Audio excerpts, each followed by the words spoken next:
ጤና ይስጥልኝ እንደምናችሁ ውድ የሪያሊቲ ሚዲያ ተከታታዮች የተለያዩ ዜናዎችን በስፋት ይዘናል ተከታተሉን እያልኩኝ በቅድሚያም ብፁዕ ወቅዱስ አቡነ ማትያስ ቀዳማዊ ፓትርያርክ ርዕሰ ሊቃነ ጳጳሳት ዘኢትዮጵያ ሊቀ ጳጳስ ዘአክሱም ወዕጨጌ ዘመንበረ ተክለ ሃይማኖት በሳዑዲ አረቢያ የሞት ፍርድ ተፈርዶባቸው በአስጨናቂ ሁኔታ ውስጥ የሚገኙ ወገኖችን በማስመልከት ለኢትዮጵያና ለሳዑዲ መንግስታት ለዓለም አቀፍ የሰብአዊ መብት ተሟጋች ተቋማትና ለመላው የኢትዮጵያ ሕዝብ አባታዊ መልእክት አስተላለፉ። መልእክታቸውም እንደሚከተለው ይነበባል።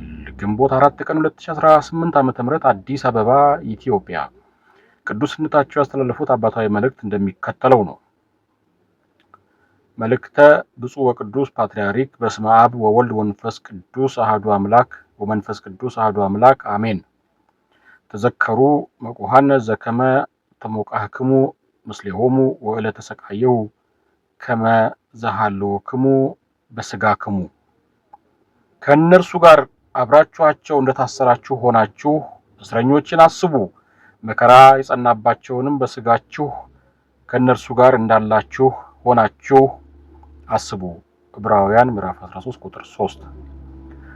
እውነተኛ እውነትም ሆነ ጤናማ አመለካከት የሚመዘነው መከራ ስለሚቀበሉ ሰዎች ሰምቶና አይቶ በዝምታ ባለማለፍ ይልቁንም በእነርሱ ሕመም ውስጥ ራስን በማስገባት በሚሰማው ጥልቅ ሐዘንና በሚደረገው ድጋፍ ነው። ይልቁንም በዚህች ዓለም የምንኖር ለችግርና ለመከራ ቅርብ እንደመሆናችን የታሰሩትን መጎብኘት፣ የተገፉትን ማጽናናት፣ በስደት ምድር ላይ ሆኖ በሞት ፍርድ የሚጨነቁትን ወገኖች ስቃይም እንደ ራሳችን ስቃይ በመቁጠር ለእነርሱ ድምፅ መሆንና ማዘን ስንችል በሰማያዊው መንግስት የማይጠፋ የጽድቅ ዋጋን እናከማቻለን።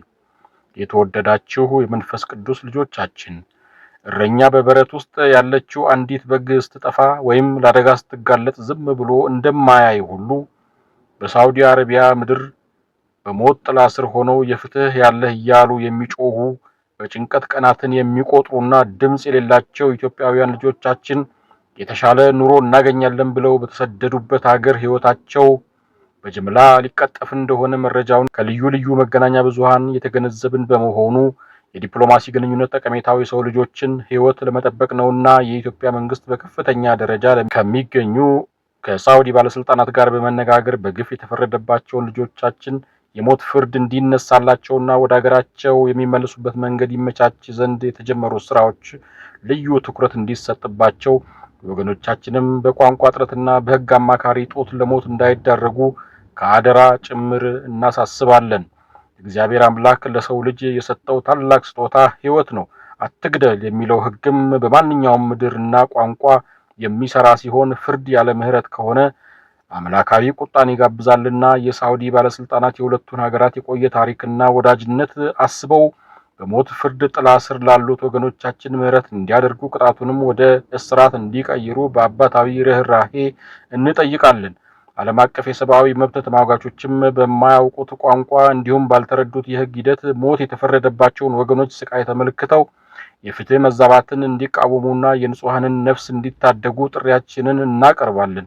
በመጨረሻም ማንኛውም በእግዚአብሔር አምሳል የተፈጠረ ሰው ሕይወቱ ሊጠፋ አይገባምና ኦርቶዶክሳውያን ልጆቻችን የክርስትናችን አንዱ መገለጫ የአንደኛው ወገን ሕመምን በጋራ መካፈል እንደሆነ ተረድታችሁ ወደ ፈጣሪያችን በጸሎት እንድትማጸኑ መላው ኢትዮጵያውያንም ለመፍትሄው የበኩላችሁን ጥረት እንድታደርጉ ስንል አባታዊ መልእክታችንን በእግዚአብሔር ስም እናስተላልፋለን። እግዚአብሔር አምላክ ኢትዮጵያንና ሕዝቦቿን ይባርክ። ወስብሐት ለእግዚአብሔር አሜን። አባ ማትያስ ቀዳማዊ ፓትርያርክ ርዕሰ ሊቃነ ጳጳሳት ዘኢትዮጵያ ሊቀ ጳጳስ ዘአክሱም ወዕጨጌ ዘመንበረ ተክለ ሃይማኖት ግንቦት 4 ቀን 2018 ዓ.ም አዲስ አበባ ኢትዮጵያ። የመረጃው ምንጭ የብፁዕ ወቅዱስ ፓትርያርክ ልዩ ጽሕፈት ቤት ነው። የፈረንሳዩ ፕሬዝዳንት ኢማኑኤል ማክሮን ፈረንሳይ በአፍሪካ ለኢንቨስትመንት 27 ቢሊዮን ዶላር መመደቧን ይፋ አደረጉ። ማክሮን ኢንቨስትመንቱ ለአፍሪካ ሀገራትና ለፈረንሳይ 250 ሺህ ቀጥተኛ የሥራ ዕድሎችን እንደሚፈጥር ናይሮቢ ውስጥ ትናንት በተጠናቀቀው የአፍሪካ ፎርዋርድ የአፍሪካና ፈረንሳይ ትብብር ጉባኤ ላይ ተናግረዋል። ከ27 ቢሊዮን ዶላር ውስጥ 16.4 ቢሊዮን የፈረንሳይ ኩባንያዎች እንደሚመድቡና ቀሪውን ከአፍሪካውያን ባለሀብቶችና ስራ ፈጣሪዎች እንደሚገኙ ማክሮን ገልጸዋል።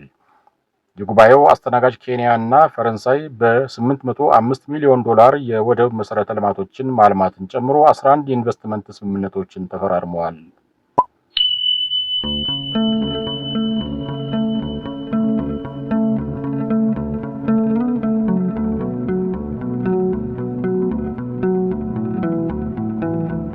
ጤና